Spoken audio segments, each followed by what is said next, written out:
Nous sommes confrontés aujourd'hui à une pénurie mondiale de matériel à usage unique notamment. En parallèle, il faut comprendre qu'il y a une surconsommation mondiale due aux précautions sanitaires imposées par cette pandémie, alors que les capacités de production en France et en Europe sont limitées. Cette pénurie touche les combinaisons, mais aussi tous les autres matériels jetables, masques, cornitriles, lingettes. Et à ce jour, nous devons tracer toutes nos commandes jusqu'à leur lieu de fabrication pour essayer d'anticiper les difficultés d'approvisionnement. À ce titre, pour les combinaisons par exemple, les seuls fabricants européens se sont vus réquisitionnés par leurs États et le reste provient essentiellement d'importations d'Asie et la pression est mondiale. Pour la PUI, nous avions un stock initial bien dimensionné, mais l'absence de réapprovisionnement nous amène à devoir trouver des solutions alternatives.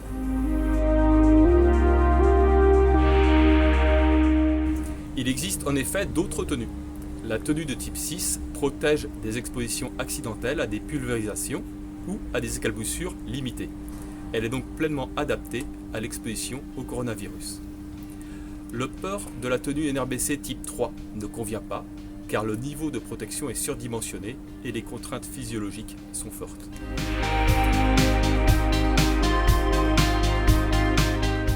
L'objectif principal a toujours été de conserver le niveau de protection adapté face au risque du coronavirus. Pour les combinaisons de type 6, le risque est avéré, vous le savez, uniquement lors des gestes respiratoires invasifs, du port du masque de concentration ou lors d'une RCP dans le contexte de suspicion Covid. Et nous ne souhaitons pas avoir recours à d'autres types de surdoses qui seraient moins couvrantes ou moins étanches, voire même à devoir intervenir sans protection de la TSI dans ces cas. Il faut donc préserver nos ressources.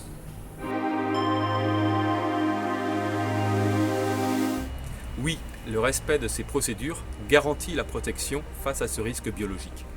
Le protocole de nettoyage respecte scrupuleusement les recommandations de la Société française d'hygiène hospitalière, elle-même basée sur celles formulées au niveau international. Les tests de lavage réalisés par la pharmacie sur nos tenues ont montré la résistance mécanique sur au moins 4 lavages. Bien sûr, ces procédures sont pleinement efficaces sur le corona, car elles sont adaptées à la sensibilité du virus, en particulier avec une lessive standard. Elles ne seraient pas recommandées pour d'autres types de micro-organismes comme la tuberculose ou Ebola. Pour information, ces recommandations du 5 avril sont suivies depuis plus de 2 semaines par de nombreux centres hospitaliers dans toute la France.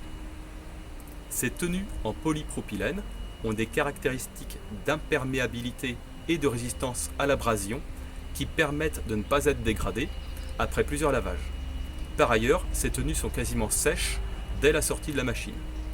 Les tests de la goutte et du déchirement après chaque lavage permettent de valider la conservation de ces caractéristiques.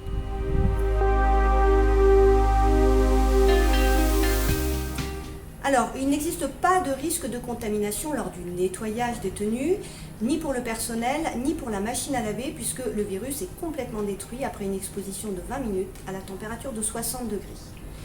La centralisation du nettoyage n'a pas été retenue pour plusieurs raisons.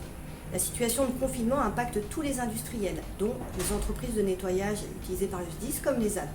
Le SDIS n'est en outre pas en capacité de centraliser le nettoyage et la logistique associée pour les 87 centres d'incendie et de secours du département.